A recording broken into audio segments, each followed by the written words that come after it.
Mr. Speaker, I move that Parliament approve the financial policy of the government for the financial year 1st April 2025 to 31st March 2026.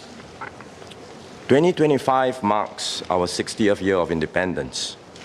It has been a remarkable journey, reflecting the grit and resilience of generations of Singaporeans in building our nation.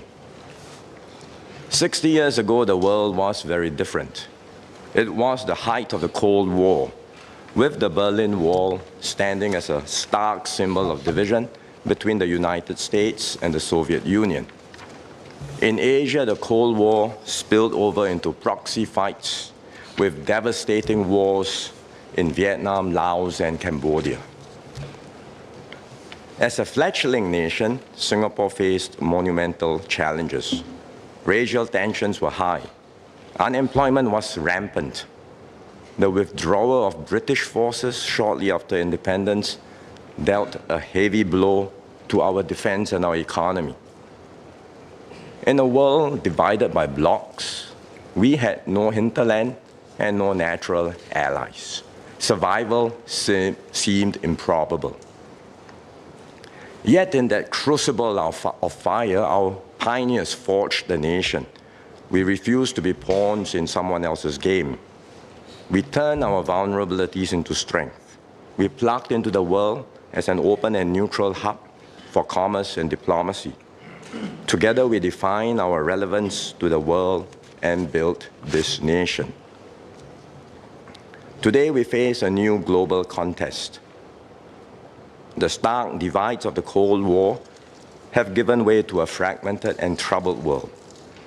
New wars are being erected, not of concrete, but in the form of economic and trade barriers.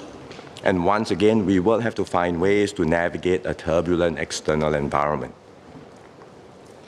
We have done well so far. We bounced back strongly from the COVID-19 pandemic and ended last year on a strong footing. Our economy grew by 4.4%. Inflation continued to ease. Singaporeans saw wage increases that outpaced inflation. The median income of resident workers rose by 3.4% above inflation. Income inequality after government taxes and transfers is at its lowest since 2000. All this has given us good momentum for our next phase. But we also expect greater global uncertainty and downside risk. The US and China are locked in a fierce contest for global supremacy. Neither side wants to come to blows, but both know that economic heft and technological prowess are key to winning this global race. And both are prepared to take more assertive actions to advance their own interests, even at the expense of established international norms.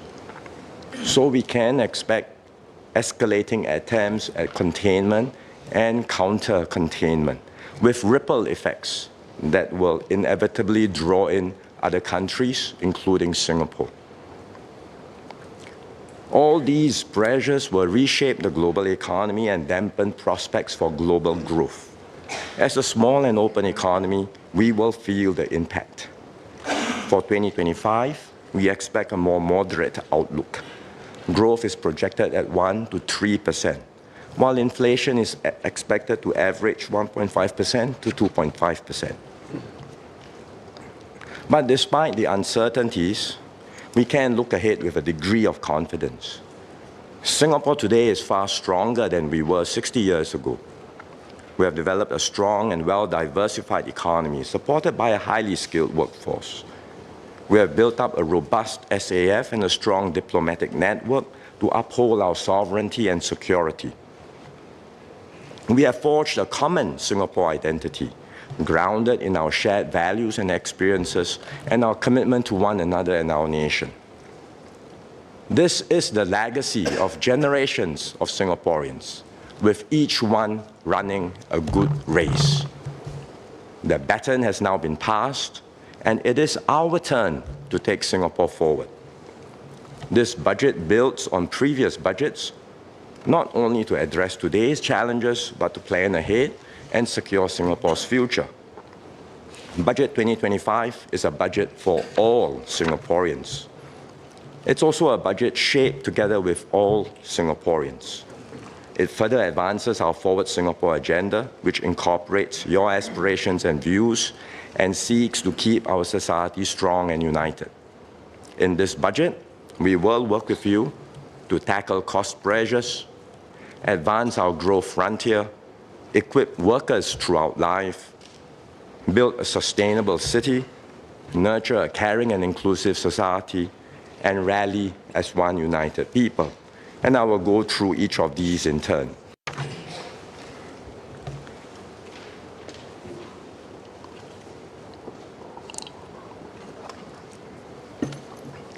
Let me start by addressing concerns over rising costs for both individuals and businesses.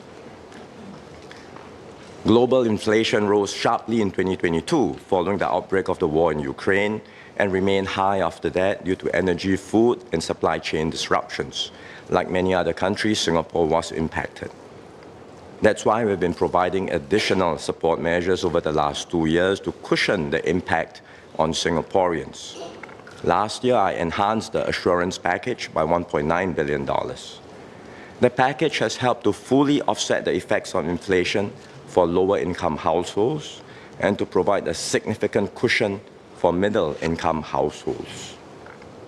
We will continue to provide support for us as long as needed within our means. While inflation is expected to ease further this year, prices remain high. Singaporeans are still adjusting to these new price realities. Some have had to tighten their belts, rethink spending habits, or make difficult trade-offs to manage their expenses. Therefore, in this budget, I will provide additional support for Singaporeans. First, I will provide $800 in CDC vouchers to every Singaporean household. The first $500 will be disbursed in May this year, and the remaining $300 will be disbursed in January next year. As with previous CDC vouchers, the half can be used at participating supermarkets, and the other half can be used at participating heartland merchants and hawkers. Second, I will provide additional USAVE rebates to help households cope with their utilities expenses. Eligible HDB households will receive up to $760 this financial year. This is double the amount of regular USAVE rebates. It will cover about 6 months of utilities expenses for those living in 1- and 2-room flats, and 3 months of utilities expenses for those living in 3- and 4-room flats. Third, I will provide more support to families with children. They will receive $500 in live SG credits for each Singaporean child aged 12 and below this year. These credits are the same as the live SG credits we gave to national servicemen last year, and parents can use them to defray their household expenses. Every Singaporean aged 13 to 20 this year will also receive a $500 top-up to their EduSave account or their post-secondary education account. They can use this top-up to pay for their approved education-related expenses. More support will be extended to individuals and families who face greater financial stress. We will increase the rates for the ComCare assistance schemes to better support lower-income households with basic living expenses. For example, a one-person household on long-term assistance will receive an additional $120 each month, bringing the monthly cash assistance to $760. Those supported by short to medium-term assistance will also receive more than before, based on the household's composition, needs, and income. In tandem, we will increase the Singapore allowance, which is an ex gratia payment that some of our pensioners receive. It will increase from $350 to $390 each month to support those with smaller pensions. And the monthly pension ceiling will also increase to $1,320. Through the ComCare Interim Assistance Scheme, we will provide more support for community organizations as well to help households in need. We are also paying close attention to public housing. We have ramped up our BTO supply decisively. Application rates for BTO flats have stabilized and are now well below pre-COVID levels. We will continue with the robust supply pipeline. Over the next 3 years, MND will launch more than 50,000 new flats in a wide range of locations, including in Woodlands, Bayshore, and Mount Pleasant. Last year, more than 8 in 10 first-timer families who collected keys to their BTO flats were able to service their monthly mortgage loans with little or zero out-of-pocket cash. To put in perspective, this is a level of affordability that residents in other major cities like London, Sydney, and Hong Kong do not enjoy. But we have been able to achieve this in Singapore, and we will continue to keep public housing affordable and accessible for all. Some Singaporeans prefer resale flats as they have shorter waiting times, but they are understandably concerned about the higher prices of resale flats. Our cooling and supply measures will eventually help to stabilize the resale market. Meanwhile, we will offer more options to home seekers who want their flats sooner. This year, HDB will launch around 3,800 flats with a waiting time of less than 3 years. This is about 20% of the full year's BTO supply. And we will continue to increase the supply of such flats in the coming years. HDB also launched the largest ever sale of balance flats exercise last week, with around 5,500 flats available island-wide, and it plans to hold another balance flat exercise later this year. Higher prices also affect our businesses, many of whom are grappling with the higher cost of rent and labor. So I will introduce a 50% corporate income tax rebate in the year of assessment 2025. Not all companies are profitable and some may not benefit from such a rebate. So I will provide every active company that employed at least one local employee last year a minimum benefit of $2,000. The total benefit that each company will receive will be capped at $40,000. Despite facing higher cost pressures, I'm glad that many businesses remain committed to uplifting the wages of lower wage workers. The government will continue to share this responsibility with employers. And taking into account feedback from the employers, I will enhance the progressive wage credit scheme by increasing the government's co-funding levels for wage increases from 30% in 2025 to 40%. And from 15% in 2026 to 20%. The measures we have taken in recent years and are taking in this budget will help to mitigate the impact of rising costs.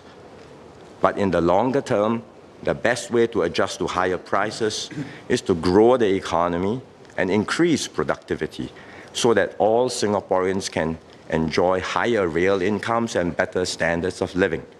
And let me turn to our strategies next in these areas.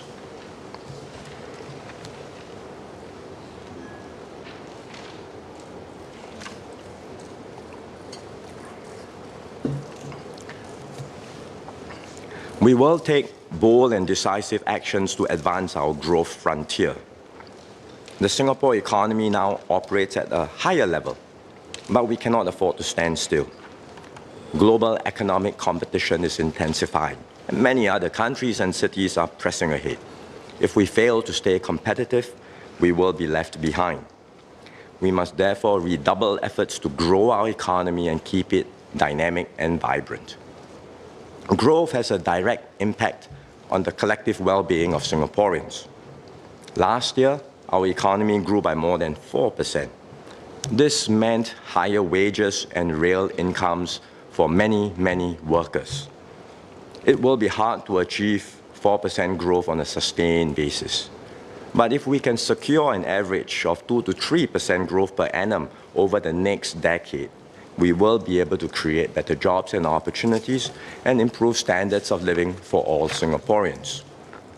To achieve this, we must continue to uphold several fundamentals that includes maintaining sound monetary and fiscal policies, harnessing market forces to drive efficiency and innovation, staying open to people and ideas to strengthen our capabilities, and deepening our tripartite partnership as a cornerstone of economic stability. At the same time, our approach and strategy must adapt to changing circumstances. At this stage of development, we can no longer compete on cost alone. Instead, we must differentiate ourselves by producing high-value solutions for the world. To take our economy forward, this budget will emphasize 3 key areas: technology and innovation, our enterprise ecosystem, as well as our infrastructure investments amidst resource constraints. First, we will enhance our technology and innovation engines. This is crucial because new ideas, innovation, and technological progress are the drivers of growth. We see this in the US, where the technology sector, powered by Silicon Valley and companies like Apple, Amazon, Alphabet, and Tesla, has helped to propel the country's dynamism and innovation. We don't operate at the same scale as the US, but we can still excel in specific areas of innovation and technology. We have a new generation of local tech companies like Grab, Sea, and Razer, which have established themselves as regional or industry leaders. We are home to the world's top tech companies. They already have substantial activities here and are keen to do more out of Singapore, including in new frontier areas like artificial intelligence or AI and quantum computing. We also have considerable strengths in several industries. We are a key player in semiconductors, supplying more than 10% of the chips and producing 1/5 of semiconductor equipment worldwide. Just as silicon chips fuel the tech industry, DNA chips are unlocking new frontiers in life sciences. These chips enable scientists to sequence DNA, which can be used to diagnose diseases or identify patient risk. They demand high levels of precision engineering to implant millions of DNA strands onto a glass or silicon surface. Singapore alone produces more than 80% of the world's DNA chips. In fact, we are a keynote for the broader life sciences sector. 8 of the world's 10 pharmaceutical companies have manufacturing operations here. We are also a major producer of advanced medical devices, including cardiac implants and hearing aids. Take the example of American medtech company Illumina. It is the global leader in next-generation genetic sequencing instruments and DNA chips. Illumina has a strong footprint in Singapore. We serve at its Asia-Pacific headquarters and host a key R&D and manufacturing site here. This is Illumina's genome sequencer, which is designed and manufactured in Singapore. Engineers across different disciplines work together to design this. When COVID-19 first emerged, it was such a machine that first sequenced the virus. It did so within hours, allowing scientists around the world to start developing drugs and vaccines. Illumina's presence has benefited other Singapore enterprises like Venture Corporation and Sunningdale Tech. Their partnerships with Illumina have helped them to build new innovation capabilities and expand to new areas. To enhance our technology and innovation engines, we have to anchor more high-quality investments.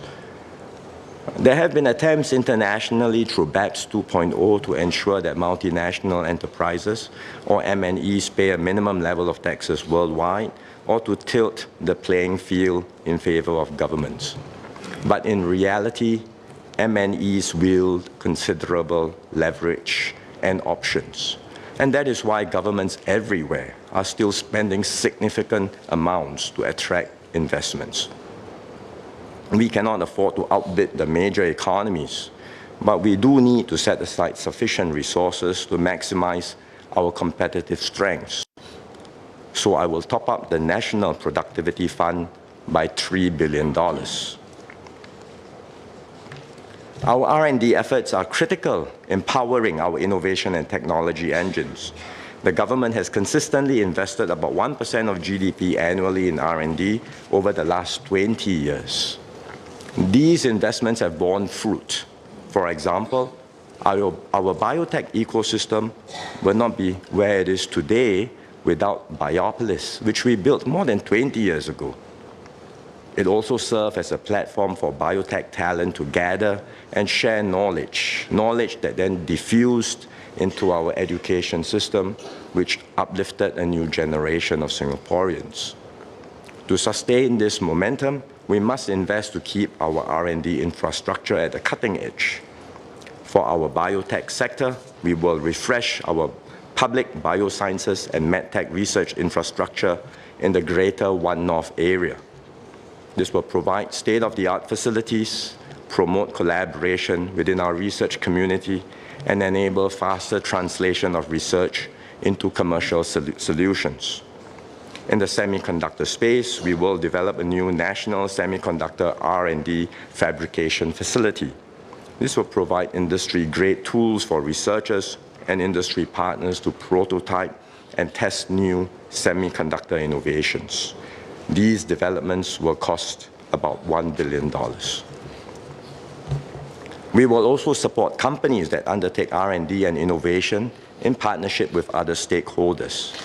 We have a good suite of schemes today which we will further enhance, and more details are in the annex to the budget. Second, we will strengthen our enterprise ecosystem. Over the years, we have developed a stronger pool of globally competitive startups and enterprises, but there's still more to be done. We want Singapore to be a place where exciting ventures develop and grow into the leading enterprises of the future. We already have a good pipeline of such promising enterprises. For example, AEM Holdings is a Singapore-headquartered provider of semiconductor testing solutions. Its products serve a critical role in the chip production process by helping to detect manufacturing defects or design flaws. AEM today has a global footprint with manufacturing plants and R&D teams across Asia, Europe, and the US. We will provide more support for enterprises to scale up, execute their growth plans, and compete on the global stage. In particular, I will extend our support schemes for internationalization and for mergers and acquisitions. And again, the details are in the annex to the budget. Some ventures are started by global companies or by experienced entrepreneurs. As our investment promotion agency, EDB, has close links with these multinational firms and entrepreneurs.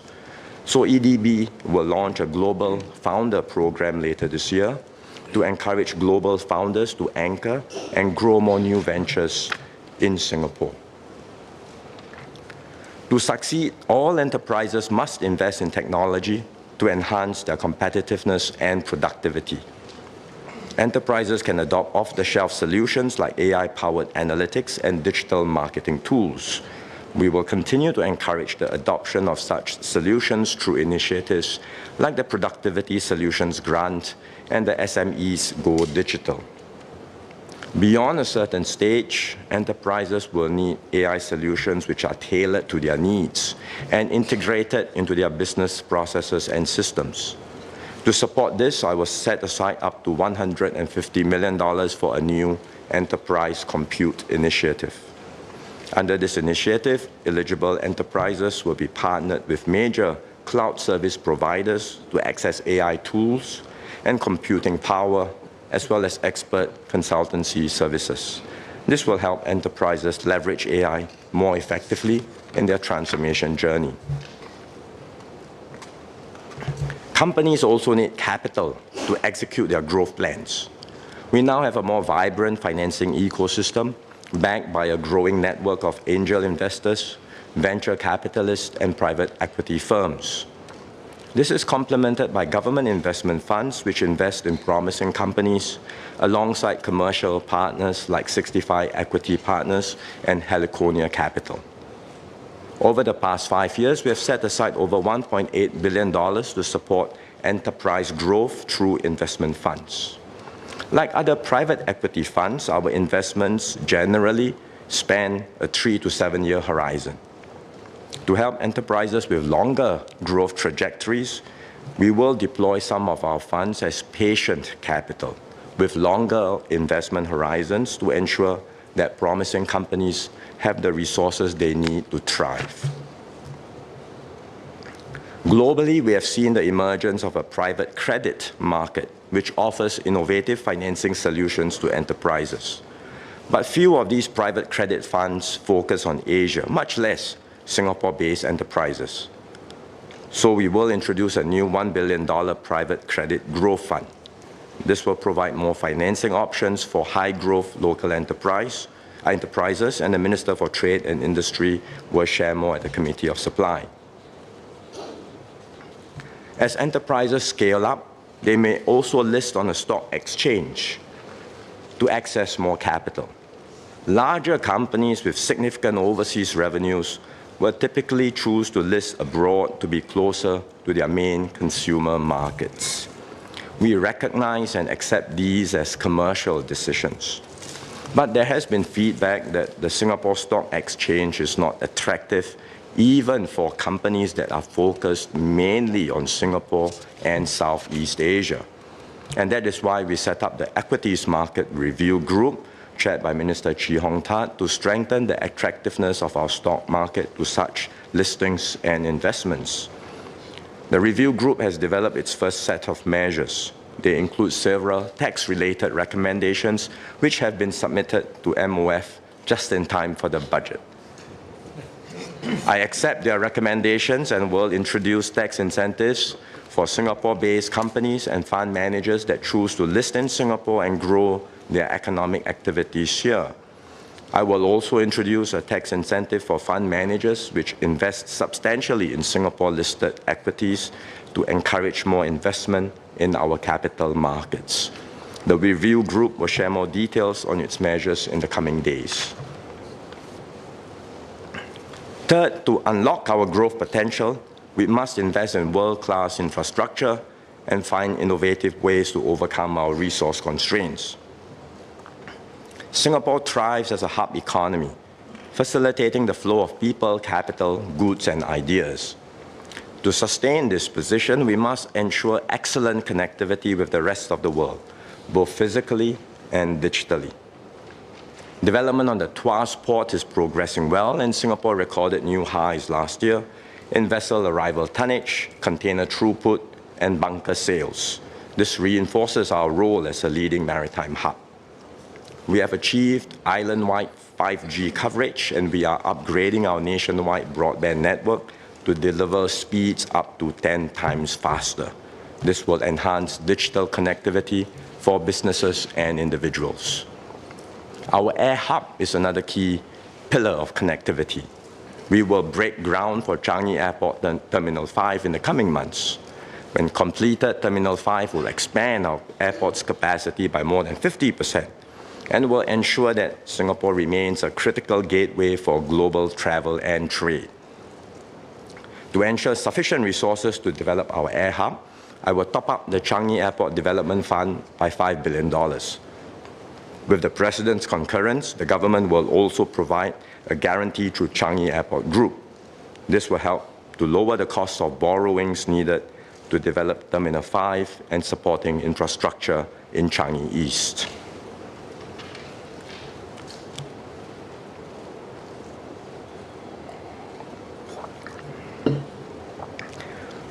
Besides infrastructure, we also need better solutions to address our resource constraints and enhance our economic resilience. A generation ago, our critical constraint was water. We tackled this head-on, developed new water, and built our water industry.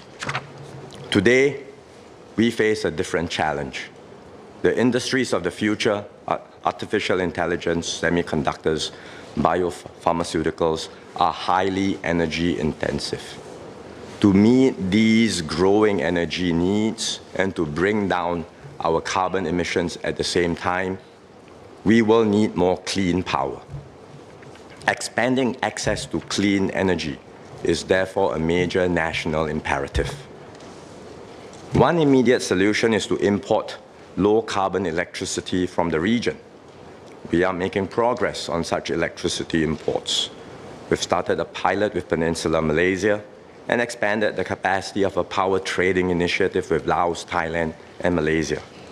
By 2035, we expect that about 1/3 of our projected electricity demand can be met through electricity imports. But beyond imports, we also need to have our own domestic sources of clean power to ensure greater energy resilience. Our options are inherently limited because we do not have the natural resources nor the land to meet our needs using hydro, wind, or solar power. We have been closely evaluating the use of low-carbon hydrogen for power generation, but there are inherent challenges in the production, storage, and transportation of hydrogen, which make it hard to scale up in a commercially viable manner. One established low-carbon energy source that is used globally is nuclear power. We had considered the possibility of using nuclear power back in 2010. We assessed then that conventional nuclear technologies were not suitable for Singapore. But we continue to keep a close eye on nuclear energy developments and progressively build capabilities in nuclear safety over the past decade to keep our options open. Since then, we have seen significant advancements in nuclear technologies. One such development is that of small modular reactors, or SMRs, which have better safety features than conventional reactors. Presently, only a few SMRs have been deployed around the world, but many more could become operational by the end of this decade. Interest in nuclear energy is also increasing worldwide. In our region, several countries are planning to include nuclear in their energy mix. Malaysia and Indonesia have also experience in nuclear technologies and have operated research reactors for some time. We will therefore study the potential deployment of nuclear energy in Singapore. We will take further steps to systematically build up our capabilities in this area. We have signed agreements with the US on civil nuclear cooperation. We are also working on similar cooperation with other countries which have capabilities and experience in civilian nuclear power, especially SMRs. Within the government, we will reorganize ourselves to provide greater emphasis on this work. We will need new capabilities to evaluate options and to consider if there is a solution that Singapore can deploy in a safe and cost-effective way. And these capabilities will also be needed for nuclear safety, which will become more salient given the growing regional interest in nuclear power. Be it electricity imports, hydrogen, or nuclear, we will need to make major investments in new infrastructure. And that's why we established the Future Energy Fund last year. I will top up the fund by $5 billion. This will further support our critical undertaking to secure clean power for Singapore. Our efforts to enhance our technology and innovation engines, strengthen our enterprise ecosystem, invest in new infrastructure, and overcome our resource constraints will enable us to refresh our value proposition and stay ahead in a rapidly changing world. Over the decades, we can see how Singapore's economic success has translated to tangible improvements in our lives. In the past, tertiary graduates had fewer job options to choose from, with career paths revolving around a few traditional areas. These days, the job landscape is far more diverse. Those with an interest in science and engineering can pursue opportunities in advanced manufacturing, IT, biomedical science, and sustainability, amongst others. Those with strengths in creativity and people-oriented roles can explore careers in the creative industry, lifestyle and hospitality sectors, as well as sports and fitness. Our thriving care economy also offers a wider range of opportunities, including in early childhood education, healthcare, and elder care. This is what economic dynamism and growth can deliver for our people. And so we will keep our economy strong and vibrant, ensure that there are even more opportunities and good jobs for all Singaporeans, both now and in the future.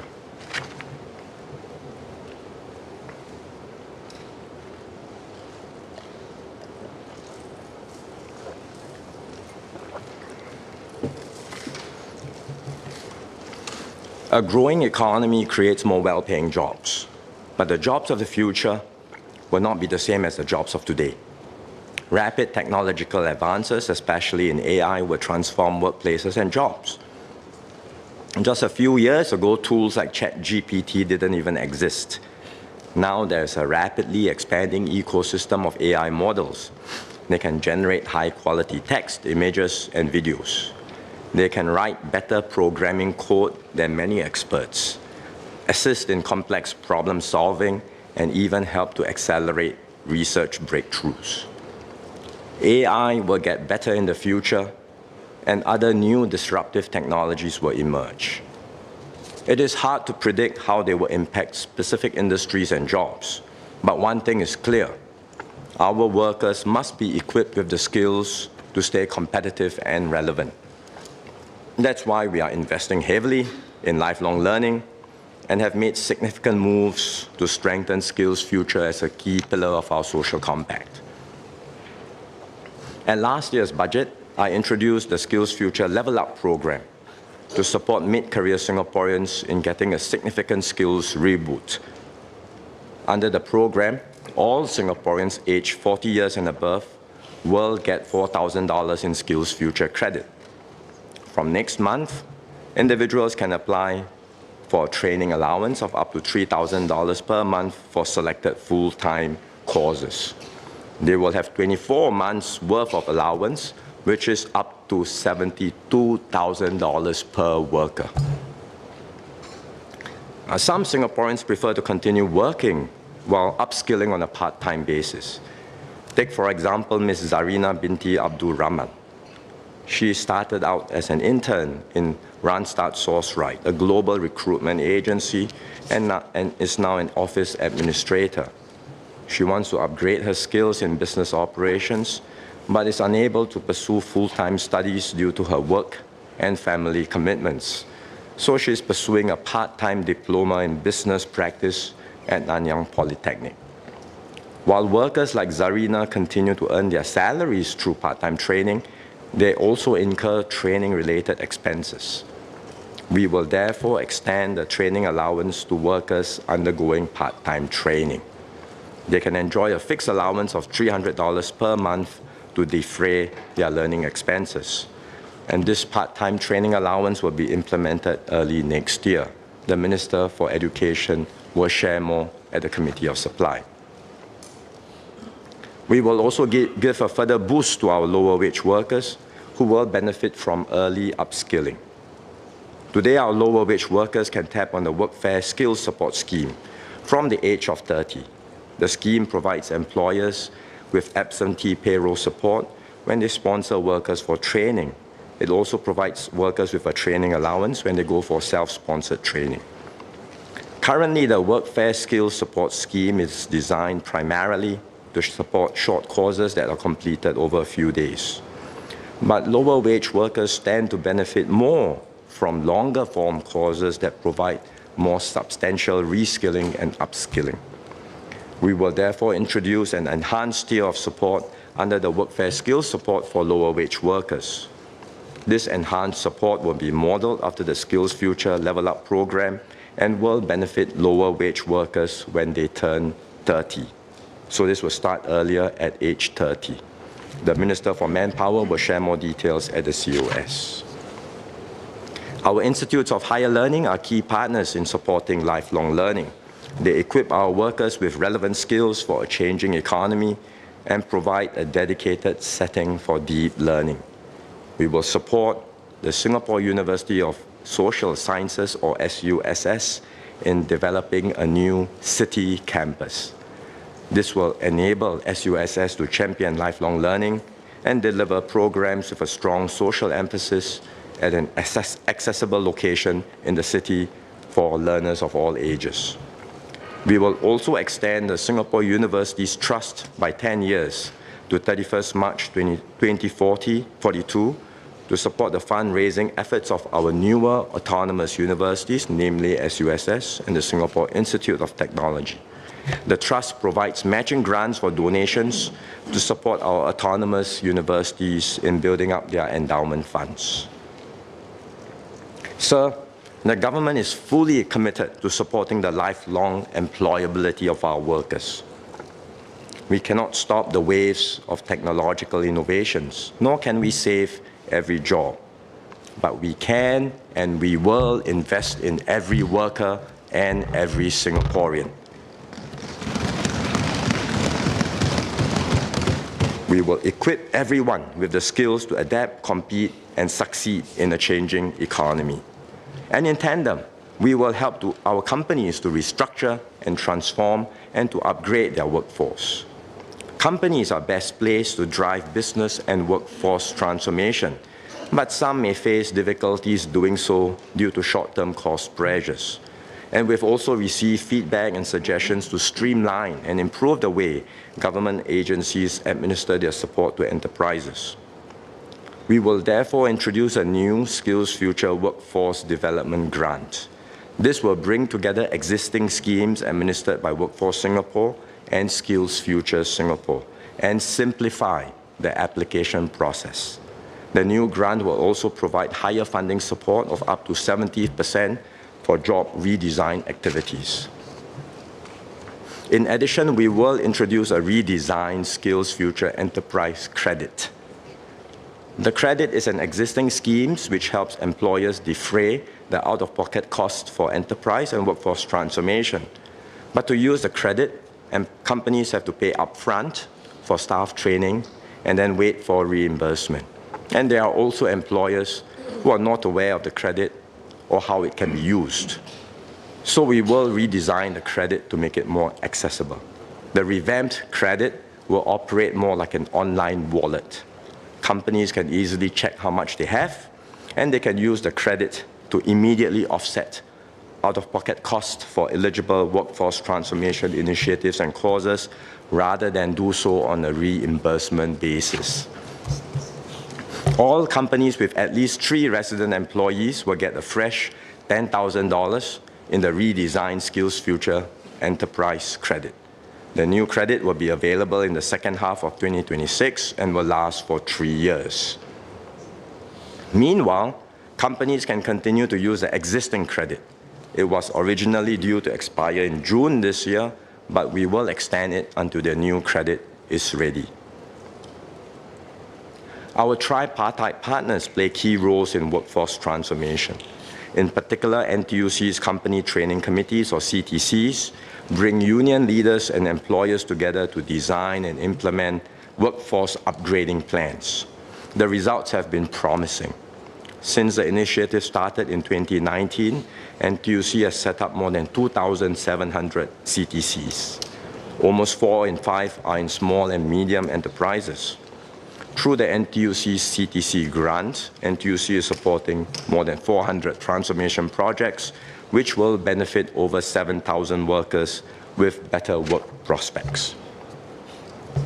NTUC would like to start more CTCs and help more companies transform. We will support them in their efforts. I will set aside additional funding of around 200 million for NTUC's CTC grant to help more companies transform. We will also expand the CTC grant to support employer-led training that leads to formal qualifications or certifications. Let me show how companies can benefit from all of these initiatives in a concrete way. Take, for example, SETS, our main air cargo handler and airline caterer at Changi Airport.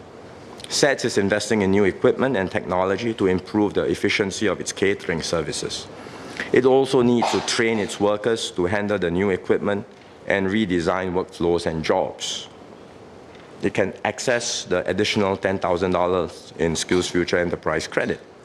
It can tap on the new SkillsFuture Workforce Development Grant to cover up to 90% of the cost for reskilling workers and up to 70% of the cost for redesigning jobs. SETS has worked with NTUC to form a CTC and has been sending its employees for the work-study diploma in airport operations at ITE. The work-study diploma helps these employees acquire critical skills, including managing operations and resource planning, and they can go on to take on supervisory roles in SETS subject to good performance. Currently, SETS fully sponsors its workers' out-of-pocket program fees. The CTC grant will help to offset some of these training costs and provide enhanced funding for absentee payroll when the trainee is away from work. So these are tangible benefits which companies can enjoy, and we encourage all companies to press on with their workforce and business transformation. In addition, we will strengthen our support to nurture and groom Singaporean leaders in the corporate sector. We do see more and more Singaporeans taking on leadership roles in large firms and MNEs operating here. We want to grow this leadership pipeline. We will provide more support to equip Singaporeans and enable them to succeed on their own merit. To compete for leadership roles with regional and global responsibilities, Singaporeans must gain overseas experience, managing operations in different countries, navigating diverse cultures, and working seamlessly across borders. Currently, government agencies like Enterprise Singapore, MAS, and IMDA have schemes which support companies to send Singaporeans for overseas work postings and leadership milestone programs. The feedback from such schemes has been positive. So we will set aside more resources to increase the capacity of these schemes and provide more opportunities for promising Singaporean leaders. And the Minister for Manpower will share more at COS. Even with reskilling and upskilling, some workers may face career setbacks due to economic and business disruptions. We will help workers who lose their jobs to get back on their feet through the SkillsFuture Job Seeker Support Scheme, which will start from April this year. The scheme will provide financial support of up to $6,000 over 6 months to give our workers assurance as they undergo training or search for jobs. We will also increase the provision of career matching services. Today, WSG and its partners, like NTUC's E2I, run about 30 physical centers and touchpoints island-wide, placing about 40,000 job seekers every year. The centers work with the job seekers to shortlist jobs, work on their resumes, and prepare them for interviews. Besides nationwide programs, there is benefit in facilitating job search at a localized level. This will help job seekers who prefer to take on jobs near their homes, for example, to balance work and caregiving responsibilities. Today, Northeast CDC runs job placement centers for its district in partnership with WSG. The centers have yielded meaningful outcomes. We will expand localized job matching to all CDCs across the island. We will also strengthen our support for 2 groups of workers in this budget, seniors and ex-offenders. More seniors are staying employed as our population ages. We want to work with employers to tap on the experience and wisdom of seniors who are able and wish to continue working. In the immediate term, I will extend the Senior Employment Credit, or SEC, by 1 year to end 2026. This will provide wage offsets for employers who hire Singaporean seniors aged 60 and above and earning less than $4,000 a month. In line with the increase in the re-employment age, I will raise the qualifying age for the highest SEC wage support tier to 69 years old from 68 years old today. The government will reimburse companies up to 7% of the wages that they pay to workers aged 69 and above.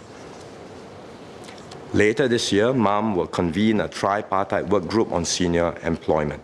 The work group will undertake a holistic and longer-term review of senior employment policies to improve the employability of seniors and increase the availability of jobs that better suit their needs. In line with the recommendations of the tripartite work group on older workers, we will proceed with the next step of planned CPF contribution rate increases for senior workers. We will increase the CPF contribution rates for those aged above 55 to 65 by 1.5 percentage points in 2026. We will also continue to provide the CPF transition offset to employers for another year to cover half of the increase in employer contributions for 2026. With this move, senior workers can build up their retirement savings, and businesses will get continued support from the government to cushion the impact on business costs. For ex-offenders, employment is integral to their reintegration into society. To encourage employers to give ex-offenders a second chance, we had earlier introduced the Uplifting Employment Credit, which provides a wage offset to employers hiring ex-offenders. Last year, the credit supported close to 700 employers in hiring more than 1,500 ex-offenders. To encourage more employers to hire ex-offenders, I will extend the Uplifting Employment Credit to end 2028. Sir, Singaporeans at the core of everything we do. We will do everything we can to develop and realize the potential of all our people so that they, in turn, realize their aspirations and dreams for themselves and their families.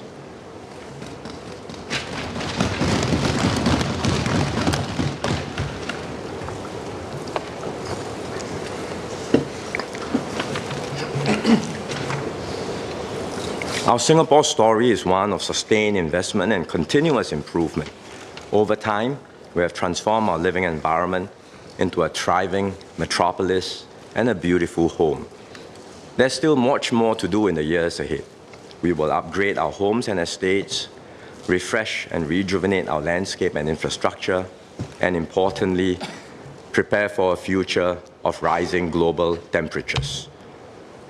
Addressing the climate crisis requires strong international collaboration and collective action. Unfortunately, momentum on global climate efforts has slowed. This will make it harder for all of us to tackle climate change. Despite these challenges, we remain resolute in our commitment to decarbonization. We will work with international partners and do our part to sustain efforts and drive meaningful progress. Just a week ago, we submitted our new climate target to the United Nations Framework Convention on Climate Change. We have committed to reducing our emissions to between 45 to 50 million tons of carbon dioxide equivalent by 2035. This will bring us one step closer to realizing our longer-term aim of achieving net zero emissions by 2050. I shared earlier about our plan to access more sources of clean power. That will be critical for us to achieve net zero.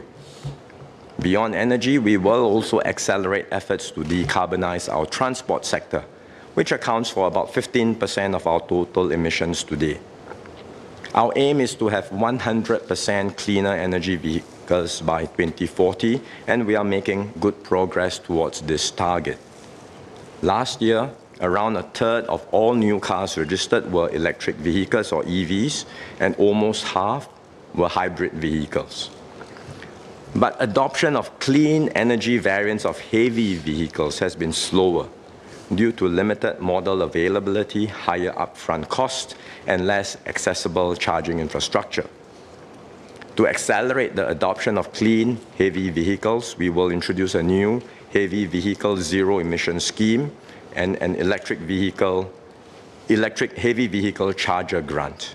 These schemes will provide incentives for the purchase of the heavy vehicle and co-funding of the charging infrastructure. The Minister for Transport will share more at COS. Currently, drivers of internal combustion engine vehicles pay fuel excise duties. These duties contribute to revenue and also serve as a form of usage charge. EVs, while much less pollutive, should not be exempted from usage charges. We are still considering how to design a usage charge mechanism for cleaner energy vehicles. In the interim, we have introduced the additional flat component, or AFC, of road tax for cars and electric light goods vehicles. We will now introduce the AFC for electric heavy goods vehicles and buses. The AFC will be set at $250 per year for electric heavy goods vehicles and $190 and $550 per year for electric minibuses and large buses, respectively. It will be phased in over 3 years, starting from January 2026, and will be implemented in full by January 2028. Alongside electrification, increasing the use of mass public transport is central to reducing emissions and our vision of a more connected and car-light Singapore. Our target is for 8 in 10 households to be within a 10-minute walk from a train station. We are investing over $60 billion in this decade to expand and renew our rail network, which forms the backbone of our public transport system. Singaporeans can look forward to the new Jurong Region Line and Cross Island Line, as well as the extensions of the Thomson East Coast Line, Downtown Line, and the Circle Line. We will continue to study how our rail network can be expanded. And we are also investing close to an additional $1 billion to increase and enhance our bus services under the Bus Connectivity Enhancement Program. As we do our part to reduce emissions in Singapore, we also have to assume the worst and take steps to protect ourselves against climate risk. If the world continues on a fossil fuel-based development trajectory over the coming years, global temperatures will keep rising, and that means we can expect a mean sea level rise of over 1 meter by 2100. Coupled with high tides and storm surges, the impact will be significant, well above 1 meter. And that means that around 1/3 of Singapore will be vulnerable to coastal flooding. We are therefore developing and implementing plans to better protect our island. We will employ a range of solutions to do so. These range from static structures like sea walls to more specialized measures like barrages and tidal gates, as well as reclamation to create more land. In the southeastern part of Singapore, we earlier announced plans to reclaim land to develop Long Island. Besides raising the ground level above rising sea levels, this will create additional space for homes, as well as new waterfront parks for outdoor recreation. In addition, PUB will complete site-specific studies for the Greater Southern Waterfront and Changi this year. Studies for Jurong Island and the Northwest Coast are also underway. And step by step, we will complete the plans for coastal protection around the entire island. The actual implementation of measures could stretch over 2 decades or longer, starting from the 2030s onwards. But it would be prudent to set aside funds now to ensure we can proceed with these major investments, which will benefit both current and future generations.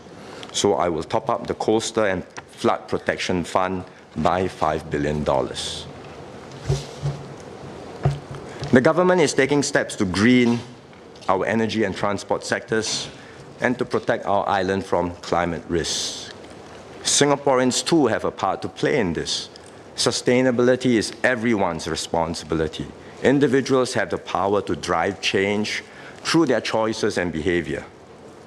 To fully realize our green future, we will need to make lifestyle adjustments and adopt sustainable habits in our daily lives. Every individual action counts. Last year, we enhanced the climate-friendly households program by extending it to all HDB households and increased the vouchers quantum to $300 and expanded its use to a broader range of energy and water-efficient products. We will further enhance the program by providing an additional $100 worth of climate vouchers to HDB households. We will also extend the climate vouchers to all Singapore citizen households living in private properties. I encourage all households to make the switch to more resource-efficient products if you have not done so already. Sir, we have come a long way in building today's Singapore, but our journey is far from over. Our next decade will be pivotal as we accelerate efforts to decarbonize our economy and enhance the climate resilience of our built environment. We have clear plans to do so, and as long as this government is in charge, we are committed to delivering them.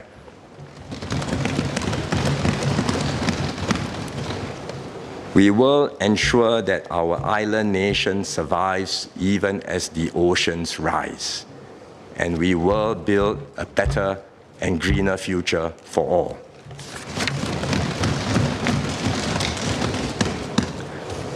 A major part of our Forward Singapore agenda is to nurture a more caring and inclusive society, one where every Singaporean feels valued and supported, regardless of age, ability, and circumstance.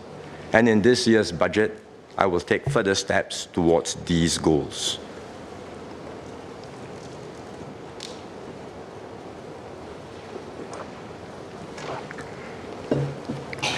Families play a key role in strengthening our society and supporting each of us to be the best versions of ourselves. Lower income and vulnerable families face more challenges, so we will do more to support their efforts to achieve stability, self-reliance, and mobility. Last year, we introduced ComLink Plus. Under this initiative, we are providing more customized support. Family coaches and volunteer befrienders work directly with ComLink Plus families. Together, they develop concrete action plans to achieve nearer and longer-term goals like obtaining employment and saving for a home. And as the families make progress, they will receive financial top-ups in the form of ComLink Plus progress packages. For example, families can receive up to $30,000 in CPF top-ups if the adults sustain employment and do their part to save up for a home.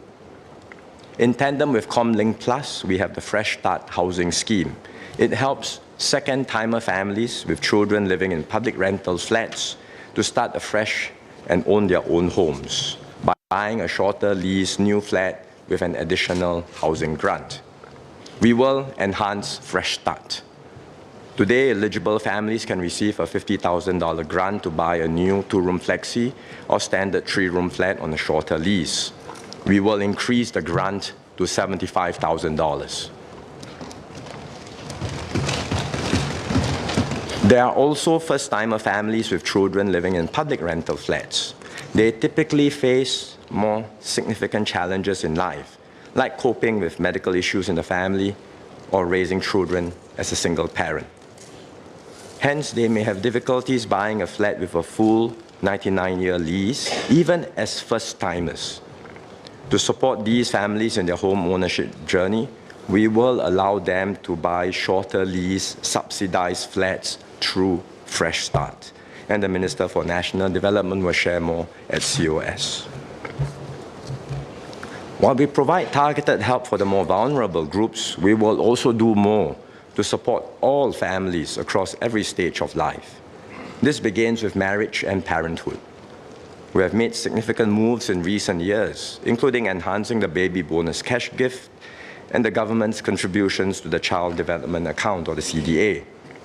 We have just enhanced paid parental leave to 30 weeks in total, which will enable parents to spend more time with their infants.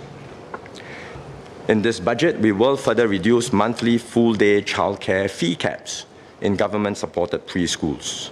The fees will be capped at $610 for anchor operator centers and $650 for partner operator centers.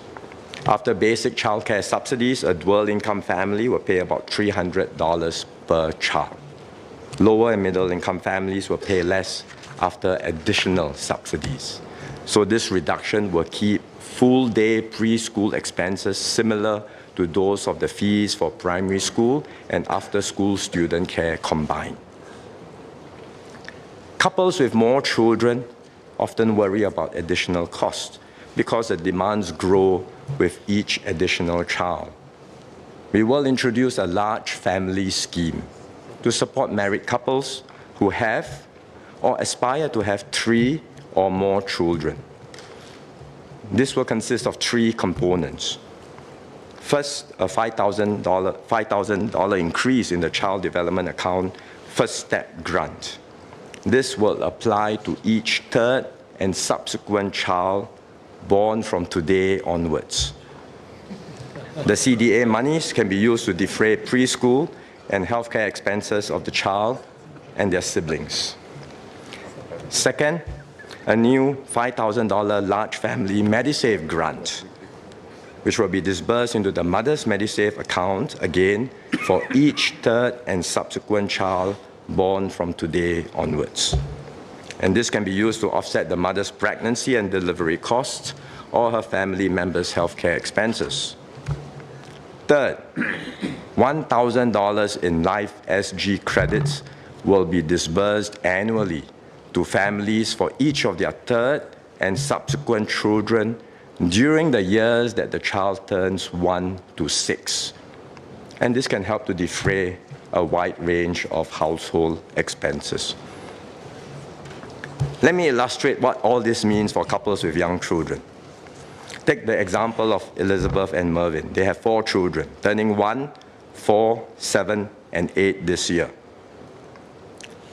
They will receive $500 in Life SG credits for each child. This is to help them with cost pressures, which I had highlighted earlier in my speech. They will also receive $1,000 annually in the large family Life SG credits for each of their third and fourth children up to when they turn 6. That amounts to $11,000 in benefits from this budget. Or take another example, Joelle and Kristen have 2 daughters turning 3 and 5 this year. They are expecting a baby boy in May.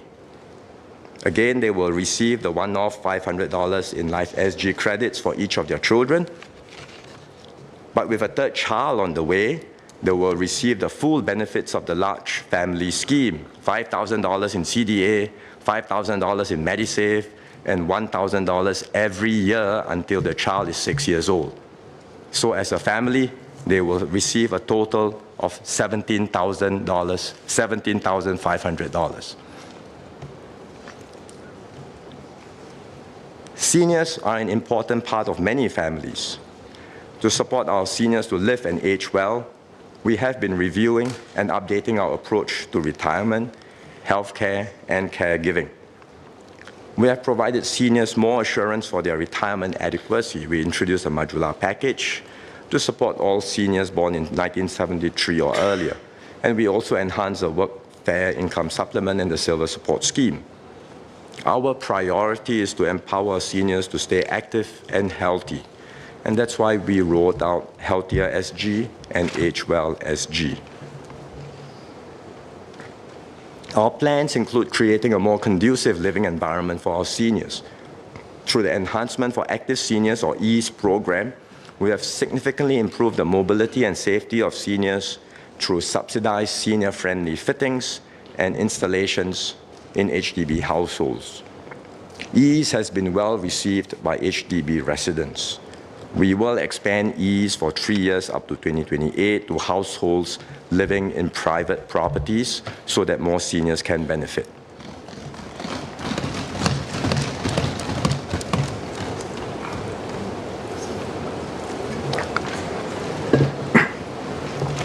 As we get older, we are all likely to spend more on healthcare. To provide more assurance, we will introduce a 5-year matched MediSave scheme. The scheme will be made available to eligible lower-income seniors aged 55 to 70 years old. For every dollar of voluntary top-ups received in their Medisave accounts, the government will provide a dollar-for-dollar matching grant of up to $1,000 per year. So this will complement the existing match retirement savings scheme. Both match savings schemes will help lower-income seniors, especially our grandmothers, mothers, and aunts who are homemakers and caregivers. The contributions from both the government and their loved ones will better support their retirement and healthcare needs and give them greater assurance as they age. While we do our best to help our seniors stay healthy, the reality is that over time, more of them will become frail and may require long-term care. Currently, the government provides significant subsidies for long-term care services, particularly for lower and middle-income families. This is complemented by CareShield Life, which is our national long-term care insurance scheme, which provides a monthly cash payout upon severe disability. We will increase our support for seniors with more severe care needs and who may require residential care, such as in a nursing home. We will increase existing subsidies for residential long-term care services by up to 15 percentage points. We will also raise the maximum qualifying per capita household income to $4,800. Many in the older cohorts, especially those born in 1969 or earlier, do not benefit from CareShield Life and therefore will face higher out-of-pocket costs. For this group, we will introduce additional subsidies of 5 percentage points. Many seniors prefer to age in place as much as possible, supported by their families and friends. They can opt for a range of care options. Some may use care services like daycare or home care, while others rely primarily on family caregiving. We will also enhance support across the entire spectrum. We will increase existing subsidies for long-term care services in the home and community by up to 10 percentage points, and similarly raise the maximum qualifying per capita household income to $4,800. And we will similarly introduce additional subsidies for cohorts born in 1969 and earlier by 15 percentage points. We will also increase the subsidies provided under the Seniors Mobility and Enabling Fund to cover the rising cost of home healthcare items like adult diapers, and to also cover additional categories of such items.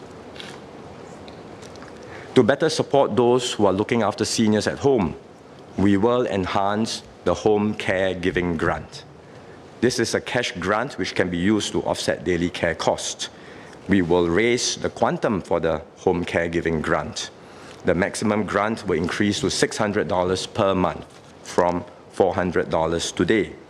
We will also raise the maximum qualifying per capita household income for the Home Caregiving Grant to $4,800 so that more caregivers receive support.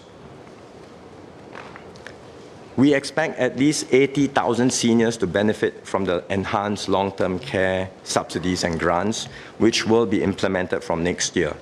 The enhancements are expected to cost around $300 million in financial year or FY 2026, and more in future years as our population continues to age. Besides higher subsidies, insurance will also play a part in easing the cost burden of long-term care. With a rapidly aging population, we have to work hard to manage the increase in long-term care costs and ensure a good mix of funding support between individual co-payment, government subsidies, and insurance. We are studying this issue carefully, and the Minister for Health will say more at the COS.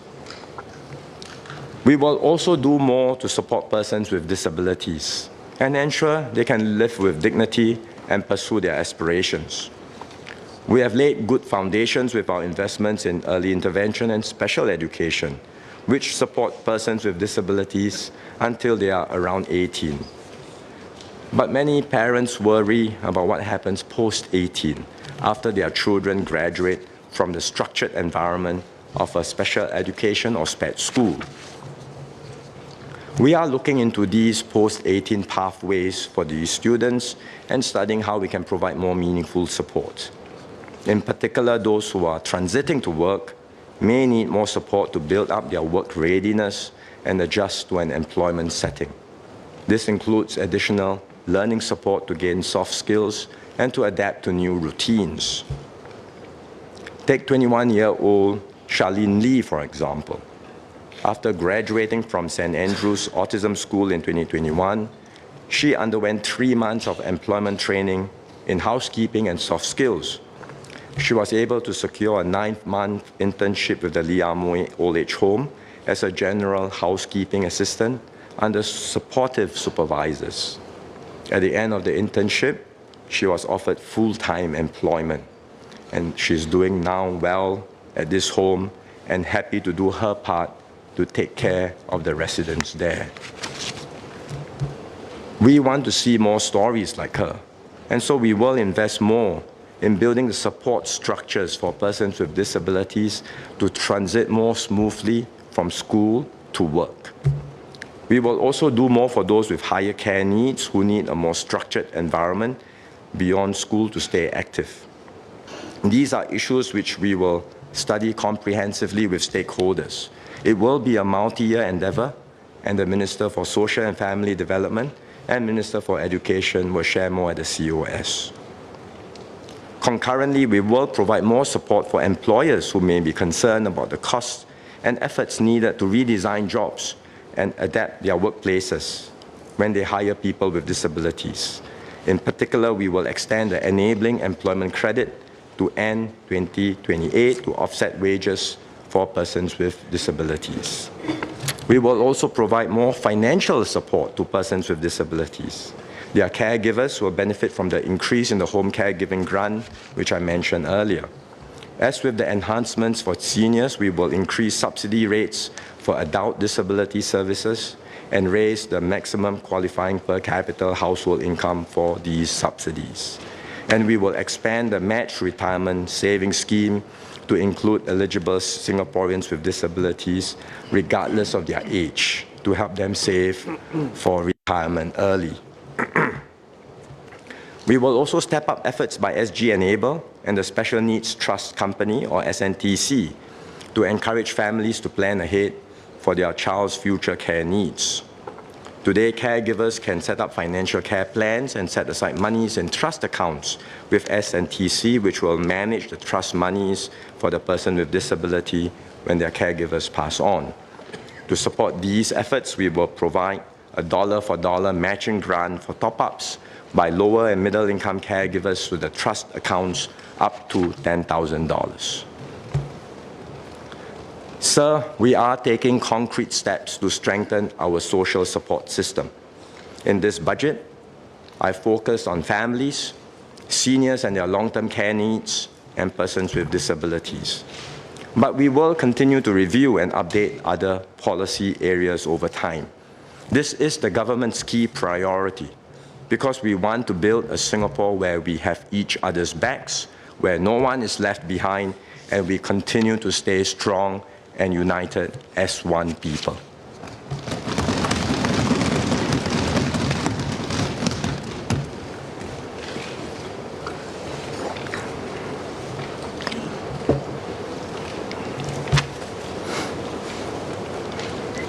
Singaporeans across different generations and from all walks of life have played a vital role in getting us to SG60. For a country, 60 years is a short time, but we have made great strides over this period, and there is much to be grateful for. In this budget, I will introduce an SG60 package to recognize the contributions of all Singaporeans and to share the benefits of our nation's progress. First, I will give SG60 vouchers to all Singaporeans aged 21 and above this year. Each one will receive $600 in SG60 vouchers. Singaporean seniors aged 60 and above will receive $200 more, or $800 in vouchers.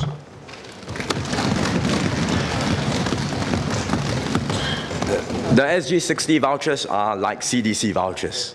They can be used at all businesses that accept CDC vouchers, and half can be spent at participating supermarkets and the other half at participating heartland merchants and hawkers. We will disburse the SG60 vouchers across the month of July. Seniors will claim first and the rest later. The People's Association and the CDCs will share more details later.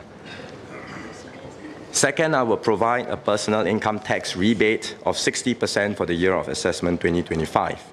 This will be capped at $200 so that the rebate mostly benefits our middle-income workers. Third, as Minister Indrani had announced earlier, we will welcome all Singapore citizen babies born this year with an SG60 baby gift. Our unity is a precious asset which we must never take for granted. The experiences of countries around the world show how easy it is for trust to be eroded and for societies to become deeply divided and polarized. We must therefore remain steadfast in nurturing our cohesion and unity. And in this budget, we will invest more in strengthening our cultural core and our community bonds. We will introduce an SG Culture Pass to encourage Singaporeans to attend arts and heritage activities. All Singaporeans aged 18 and above this year will receive $100 worth of credits, which they can use for eligible activities like arts and cultural performances, museum exhibitions, and heritage experiences. The credits will be made available from September this year and are valid until end 2028. The Minister for Culture, Community and Youth will share more about upcoming initiatives for the arts and heritage sector. Our hawker centers and markets are an integral part of our way of life. This year marks over half a century since we built our first hawker centers and markets, and the 5th anniversary of the inscription of our hawker culture onto the UNESCO representative list of the intangible cultural heritage of humanity. To appreciate our hawkers and market stall holders, we will give each stall in centers managed by government and government-appointed operators a one-time rental support of $600 this year. We will also allocate up to $1 billion over the next 20 to 30 years to upgrade aging hawker centers and to build new centers. This will serve the changing needs of our stall holders and patrons. The Minister for Sustainability and the Environment will provide more details at the COS. Sports is another avenue for Singaporeans of all races and religions and backgrounds to come together. Last year, we cheered on Team Singapore at the Olympics and Paralympics, rejoicing as our flag was raised high. We celebrate with them when they do well, and we encourage them when they face setbacks. We are building new facilities in our heartlands so that Singaporeans can enjoy sports closer to where they live. In the coming years, we will have new sports facilities in Toa Payoh, Punggol, and Clementi. And we are also upgrading existing facilities in Pasir Ris, Queenstown, and Hougang. We will provide $100 in SG60 active SG credits for all active SG members to enjoy sports together with their family and friends. You can sign up for the free membership at the Active SG website and use the credits to book Active SG facilities and programs. Our solidarity has seen us through many challenges, including our fight against COVID. We must continue to help our fellow citizens and ensure we move forward together as a people and nation. To encourage this spirit of giving, the government provides matching funds that multiply the impact of donations. This year, we will increase our support for the fundraising efforts of charities and social causes. We will provide a $100 million top-up to the Cultural Matching Fund and extend it for 5 years until the end of financial year 2029. The government and Tote Board now provide dollar-for-dollar matching grants for the fundraising projects of Singapore-registered charities. We will provide a 270 million top-up to this enhanced fundraising program, which will be extended for 3 years until the end of financial year 2027. Many Singaporeans are passionate about social causes but may not have a specific charity in mind. The Community Chest, the Collective for a Stronger Society, and the President's Challenge provide platforms that help donors contribute to a range of programs. We will introduce a 250 million SG Gifts matching grant to provide dollar-for-dollar matching for donations made through these platforms. And to encourage sustained giving amongst larger donors, we will provide a higher $1.50 in matching for donations with a minimum 3-year commitment of at least $250,000 per year. So the larger donations will attract larger matching. In total, the government and Tote Board will set aside more than $600 million in matching funds to strengthen our spirit of giving. Earlier, I shared about SG60 Vouchers. Those who are better off may want to donate their vouchers to those with greater needs. We will facilitate this, and we will share more on how they can do so in due course. Our self-help groups play an important role in addressing the needs of their respective communities and in strengthening our social compact.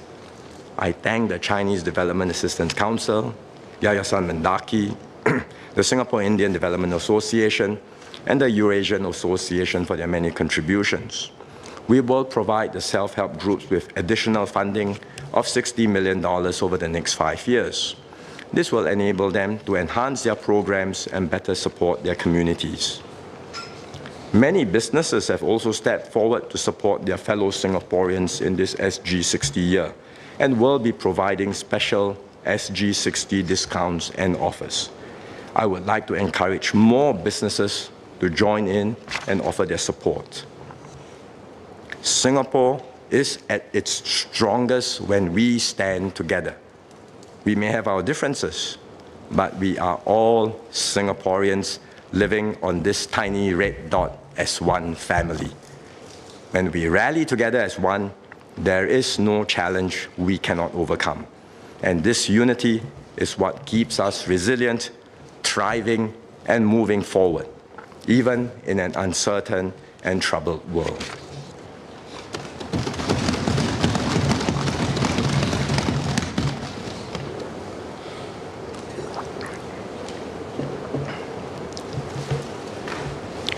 A critical enabler for Singapore's continued success is sound and healthy public finances. We achieve this by living within our means and running a balanced budget over each term of government. This means spending prudently to meet our immediate and future needs, ensuring that our revenues cover expenditures, and keeping the tax burden as low as we can, while not burdening Singaporeans with debt. In this term of government, we have made several significant changes to our tax system.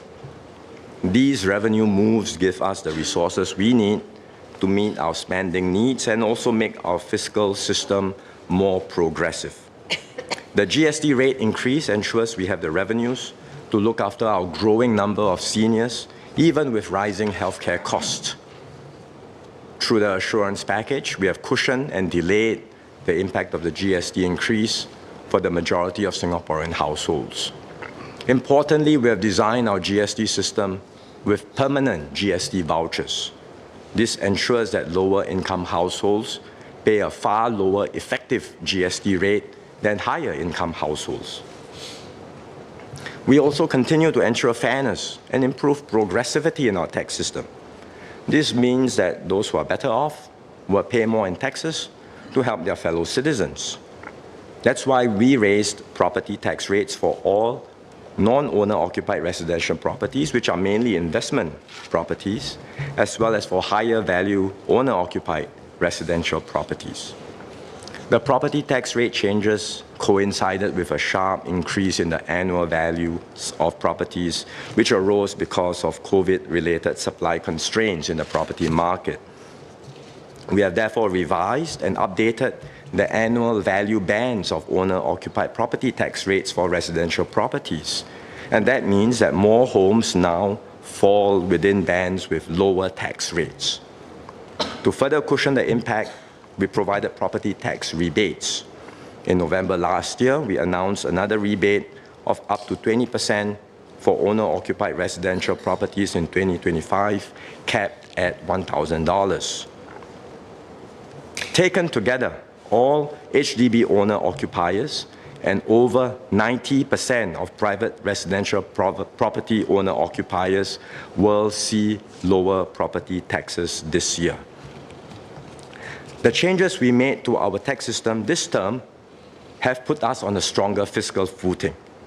They provide us the resources we need to better meet our society's needs, all while keeping our overall system of taxes and transfers fair and progressive.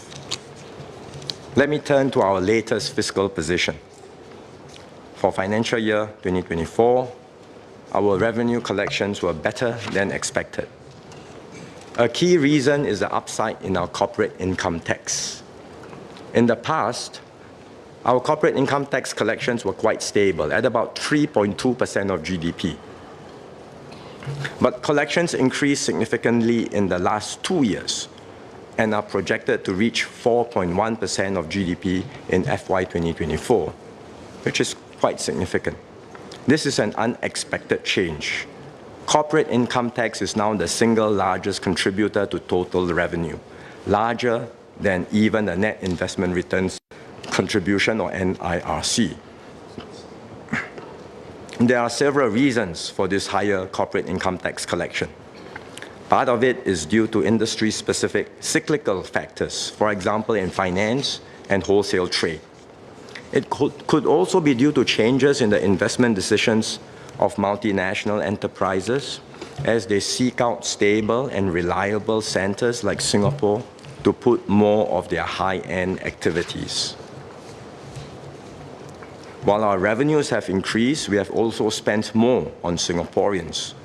For example, we provided $3 billion in MediSave top-ups in December last year, which will help to cushion the increase in MediShield Life premiums to fund better coverage and higher payouts.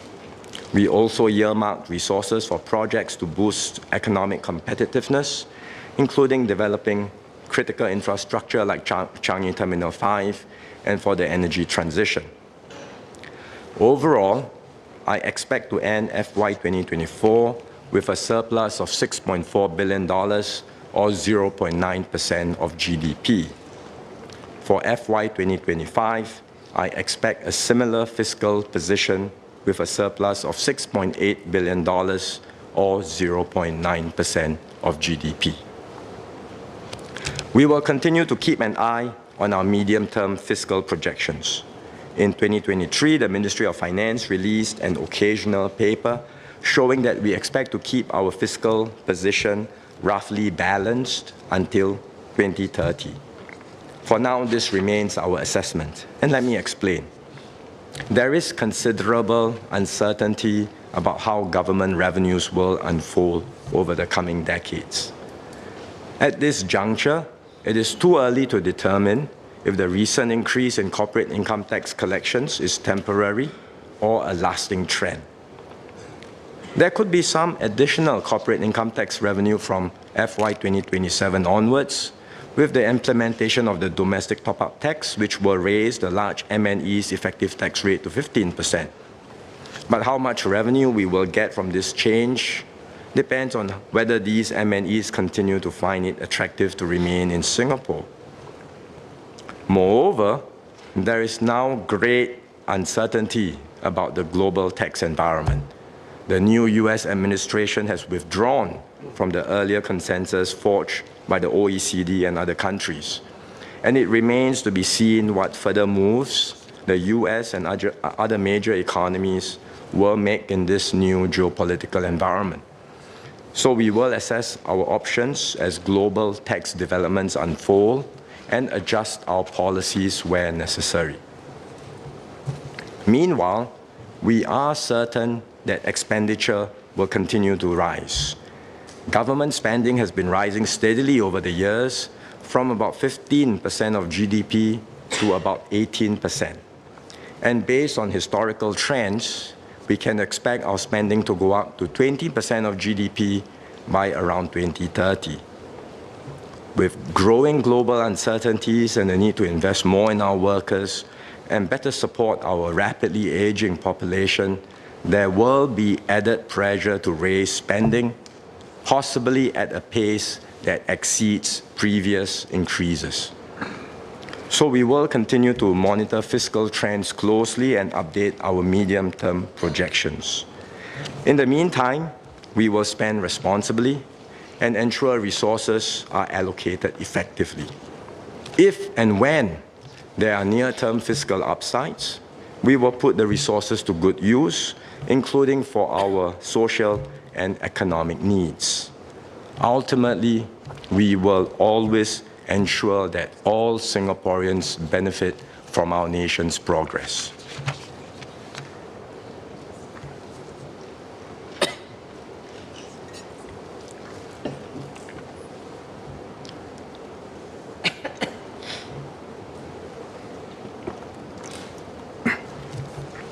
Mr. Speaker, 60 years in Chinese culture marks a full cycle of life. So in this SG60 year, we will complete one cycle and we will enter a new phase of nation building. We must brace ourselves for new challenges in this next phase. There are dark clouds over the horizon. The world is in turmoil and the situation is likely to get worse in the coming years. But this is not the first time that Singapore has had to confront tough external circumstances. We've done so repeatedly over the last 6 decades, and so we can draw confidence from what we've been through together. Consider the experiences of our pioneers, like Mr. Yao John Kiang, who is 75 this year and a resident in UT. In our early years of nation building, he and his wife worked long hours in a canteen at the Tanjong Gal camp at Tuas. They put food on the table for the SAF, as well as their own young sons at home. Times were tough, but they persevered. Their never-say-die spirit lives on in the family. John Kiang's son, Joseph, forged his own path to become a naval engineer with the SAF. He endured long stints at sea to serve and defend our nation. Determined to improve his family's future, he pursued part-time studies and earned an engineering degree while juggling work and family responsibilities. His children are now entering adulthood at 17 and 22. They have grown up in a more affluent Singapore, but they too face their share of challenges. His daughter, Jamie, started at Singapore Polytechnic just as the COVID-19 pandemic hit. Her school went online and her daily activities were disrupted. But she did not let that get her down. She adapted and pushed forward, just as her father and grandfather had done before her. I met Jamie and some of her fellow youth leaders back in 2022 after we had battled COVID for 2.5 years. They were optimistic, resilient, and full of ideas about how they can contribute. Since then, Jamie has graduated from Singapore Poly as valedictorian. Today, she is pursuing her bachelor's in integrative studies at SMU while leading a non-profit to empower and support youths in tech. She hopes to work in the philanthropic sector to make a greater impact after graduation. This is what the Singapore spirit is about. At every turn, we have chosen determination over despair, innovation over stagnation, and solidarity over division. Every generation has carved a path through its challenges and paved the way for the next generation to go even further. Budget 2025 sets out clear plans for us to continue this journey with confidence. It is a budget for the future, tackling immediate challenges while laying the groundwork for a stronger, more resilient tomorrow. It is a budget for all Singaporeans, because when Singapore thrives, every citizen benefits. Every Singaporean is supported from birth to old age, with more support given to those with less. No one is left behind. Importantly, this is a budget shaped together with all Singaporeans, advancing our Forward Singapore efforts to build the Singapore we want and empowering each of us to contribute towards our shared future. The road ahead will not be without challenges, but I am confident that our best days lie ahead of us. Together, we can keep Singapore an evergreen oasis of stability, hope, and opportunity for all. So let us move onward together for a better tomorrow. Mr. Speaker, I beg to move.